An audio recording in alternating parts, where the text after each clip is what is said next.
Hi everyone, my name is Corey and today we're going to talk about the case of Helios Flight 522 and how one single switch led to one of the most devastating aviation accidents. So on August 14th, 2005, Helios Flight 522 was scheduled to take off from Cyprus to Athens, Greece. The flight time was about 1.5 hours. There were 115 passengers on board and 6 crew members. So on board are flight attendants Andreas Prodromiou and his girlfriend Harris Chera Lamboyas. So that day Andreas wasn't even supposed to be flying. He was filling in for a colleague who couldn't make that flight, and he agreed to be on the flight because his girlfriend was going to be a flight attendant on that same flight. One of the cool things about Andreas is that he had a dream to fly the plane that he was on, that he was working for with Helios. So he was trained to become a pilot. He already had his commercial pilot's license at the time and was just working his way up. The captain of the flight is Hans-Jürgen Merten. He's a 59-year-old German contract pilot hired by Helios to fly their holiday flights. So he's been flying for over 35 years and has 16,900 hours of flight time. That's a lot of flight time.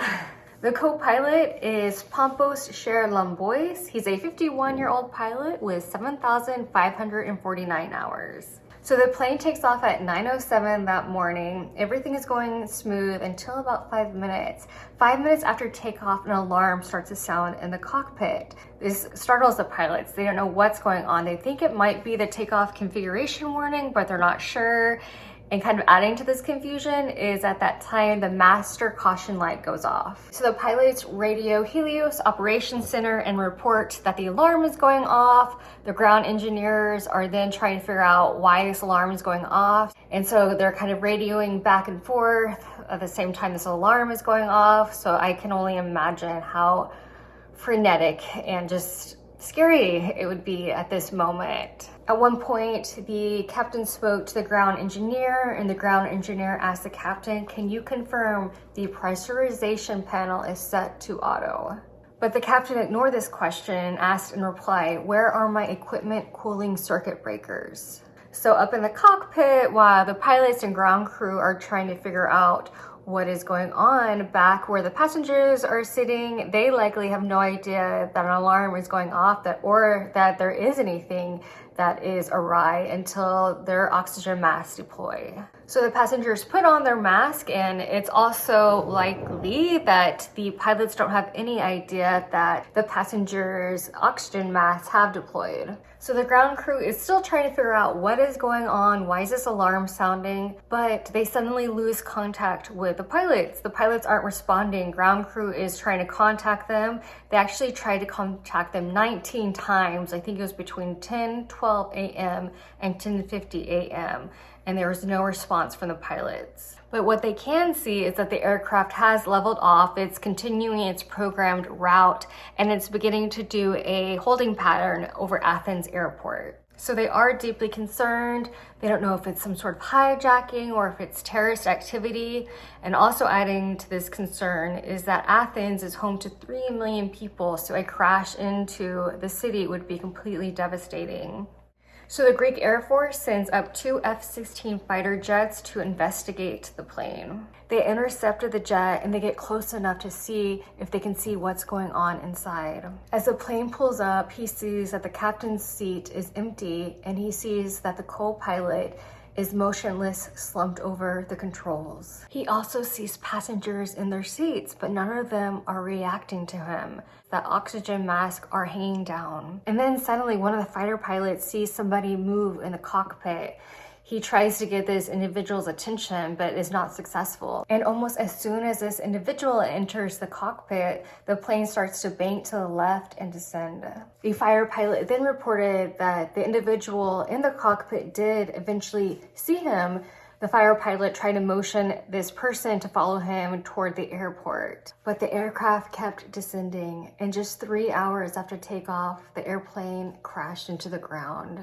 There are no survivors. So what happened to Helios Flight 522 and who was in the cockpit? When the aircraft arrived from London earlier that morning, the aircraft crew reported that there was a frozen door sill. So the engineer inspected the plane, and one of the things that he did was he did a pressurization leak check. So in order to perform this check, he set the pressurization system to manual from auto, and then he did the check. So after he did the check, he said that everything seemed fine, the airplane was in good working order, but what he did forget to do was set the pressurization system back to auto. He left it in manual. And when the investigators found this panel in the wreckage, they saw that it was still set to manual. So when the pilots are getting ready for their flight, neither of them notice that the pressurization system is set to manual. So this system ensures that passengers have enough air to breathe even at high altitudes. Normally, the pressurization system works automatically when it's set to automatic, but when it's in manual, this does not occur. So the failure to set this switch back to automatic was deadly. The plane was not being pressurized. As the airplane climbed, the pressure in the cabin gradually decreased. This caused everyone on board to suffer from what is called hypoxia. So my understanding of hypoxia is that it's characterized by a lack of oxygen, and when people lack oxygen, it can really lead to disorientation, confusion, and eventually people will pass out. So when the pilots were hearing the alarm, they thought it was a takeoff configuration warning, but actually the investigators found that it was the cabin altitude warning horn that was sounding. And what really makes this really tragic is that both of those alarms sound identical. And I think kind of further adding to all this confusion, what was happening inside the plane was that the pilots were experiencing hypoxia. And unlike the passengers' oxygen masks, the pilots' oxygen masks do not deploy automatically. So it's likely that the pilots passed out before the passengers did, and the passengers likely had no idea that the plane was not being flown by anyone at that point. So even though the passengers had masks, oxygen going through the mask only lasted about 12 minutes. This oxygen system in the airplane is not designed for long periods of time. It's only designed so it can keep passengers alive while the pilots get the plane down to a safe altitude. So when their oxygen ran out, the passengers would have passed out. And without the pilots flying the plane would have continued to Athens as it did on its programmed route on autopilot. So now we're going to answer the question, who was at the cockpit? So a tissue sample revealed that it was a flight attendant, Andreas, who was at the cockpit. And the next question we'll answer was, why was he at the cockpit? Was it something nefarious, or was he trying to save the plane? And the answer is that he was trying to save the plane. When investigators found the flight recording, they found that he was calling for help. When he got to the cockpit, he likely determined there was nothing he could do. There was no amount of training that he could have done to save the plane. At that point, the plane was out of fuel. But the question still remains, how did he not pass out? So some theorize that because he was a soldier at one point and he was also a scuba diver, that his training allowed him to stay alert a little longer.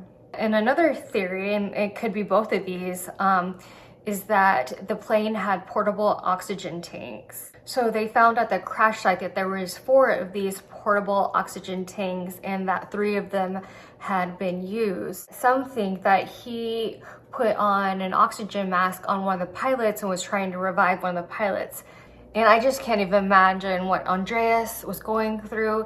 He was experiencing hypoxia himself, so he was likely confused and disoriented and just tired. And how scary would that be to be the only one on that plane who was alert? There was literally nothing he could do because the plane was out of fuel at that point. He never gave up till the bitter end, and he's a true hero for that. So yes, that is the story of Helios Flight 522. It's very tragic, lots of lessons to be learned. We'll talk to you guys again.